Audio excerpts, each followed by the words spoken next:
pack your whole life into a suitcase. Not just the practical things like clothing, but the memories of the people you lost and the girl you had once been. What would you take? The last photograph you had of your mother? A birthday gift from your best friend, a bookmark embroidered by her? A ticket stub from the traveling circus that had come through town 2 years ago, where you and your father held your breath as jeweled ladies flew through the air and a brave man stuck his head in the mouth of a lion? Would you take them to make wherever you were going feel like home, or because you needed to remember where you had come from? The ramp where we disembarked was a sea of humanity. We were numb, stiff, suffocating from the heat, gasping for fresh air. Several men in striped clothing were trying to sort us. My father began to move to the left with the other men. "Papa!" I screamed, running toward him. I was pushed and shuffled and yanked forward until I stood in front of one of the guards. He was standing beside a man in a white coat who was the one directing us. The soldier was tall and blonde. He was holding a pistol. I looked away, trying to find my father in the moving mass of people. The man in the white coat grasped my chin in his hand, and it was all I could do not to spit at him. He gestured to the left. I was euphoric. I was headed in the same direction as my father, which meant surely we would be reunited. "Danke," I murmured, out of habit. But the soldier, the blonde one, had heard what I said under my breath. "Sprichst du Deutsch?" "I am fluent," I stammered.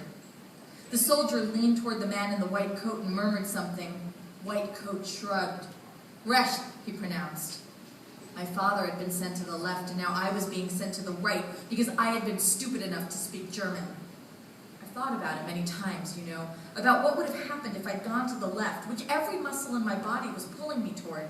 But nobody likes a story without a happy ending, and I knew I had to do whatever they said if I were to have any chance of seeing my father again. As I passed the soldier who'd spoken to me, I realized his right hand, the one that was holding his pistol, was twitching. I was afraid he'd shoot me by accident, if not on purpose. We were herded into the building and told to undress, everything off, clothes, shoes, stockings, underwear, hairpins. I looked around, embarrassed. We were moved to a table where Jewish women in striped clothing held electric razors. "Please," I said, "don't cut off my hair." "Maybe you have something to persuade me to give you just a trim. You look like the kind of person who'd smuggle something through." This woman had presumably once been in line like us. If these Germans wanted to turn us into animals, then they had succeeded. "Even if I did," I whispered back, "you'd be the last person on earth I'd ever give it to." She looked at me, raised her razor, and buzzed my hair off at the scalp. It was at that moment I realized I wasn't Minka anymore. I was some other creature, something inhuman. Shivering, sobbing, I followed orders and hurried blindly into the shower room. I closed my eyes and tried to picture all the people I had loved in my short life. My parents, my sister, my best friend Daria. I wanted to die with their names on my tongue. I felt a trickle. Water. "Raus!" the guard yelled. Dripping, I shuffled quickly out of the shower room and was given clothing. I was still buttoning my jacket when a guard grabbed me. I didn't understand what he was doing at first. It burned, and I could smell the sear of flesh. I looked down. A14660. I had been branded like cattle. Before I realized what I was doing, my feet were flying across the dirt as best I could in my wooden shoes toward the electric fence. I knew if I got close enough, I would be free. That Daria, and please God, my father, would remember me as Minka, not as this bald animal, not as a number. My arms stretched outward as if I were racing toward a lover. A woman's voice started to yell. I could hear the angry shouts of a guard who a moment later collided with me. He dragged me upright by the collar of my dress and threw me into the barracks. I pushed myself to my knees, only to find someone reaching out a hand. "What were you thinking?" a girl said. "You would have died, Minka." I squinted. One moment I could not see past the shorn head and bruises on her face, and then the next I recognized Daria. Just like that, I became human again.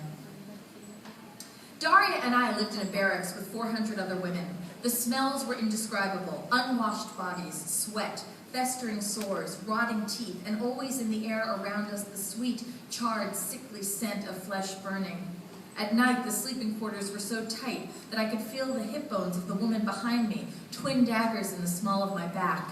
When one of us rolled over in our sleep, the rest of us had to do the same. I had spent the week trying to get word of my father. Was he in a different part of the camp, working like I was? Was he wondering if I was alive too? I thought of him every morning as I was marched to work, past the shacks that were the men's barracks, and past the incessant operation of the crematoria.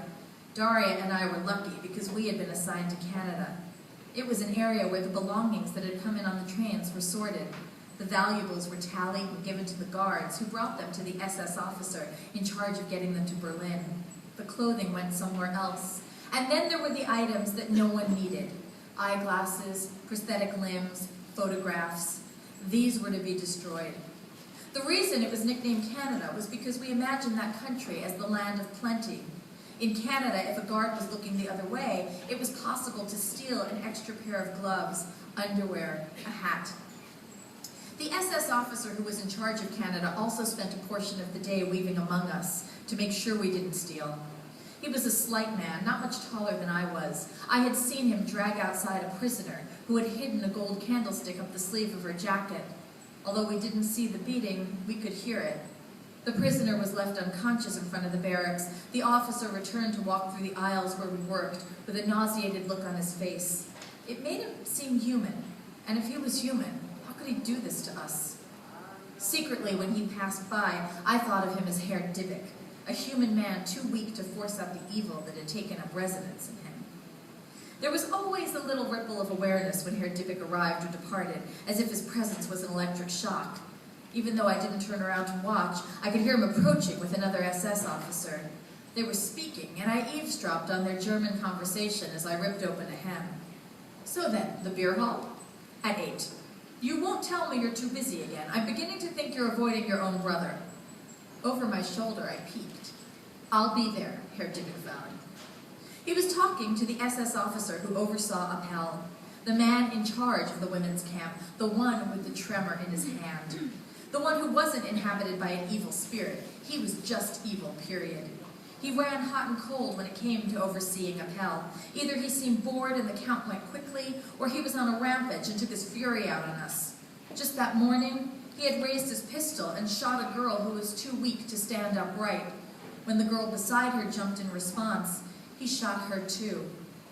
These officers were related. The guard who was watching me sift through the suitcases shouted at me to get to work. So I reached into the pile that never seemed to get any smaller and pulled out a leather valise. This one I recognized. Inside were the candlesticks that had come from my grandmother, wrapped carefully in my father's tallis. Beneath that were his socks, his undershorts. A sweater that my mother had knit for him.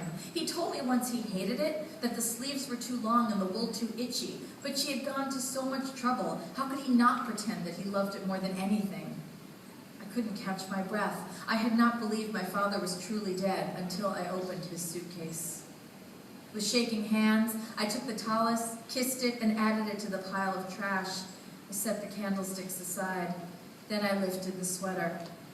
This sleeve was the one my mother had been working on when my sister fell down and hit her head on the corner of the piano bench and needed stitches.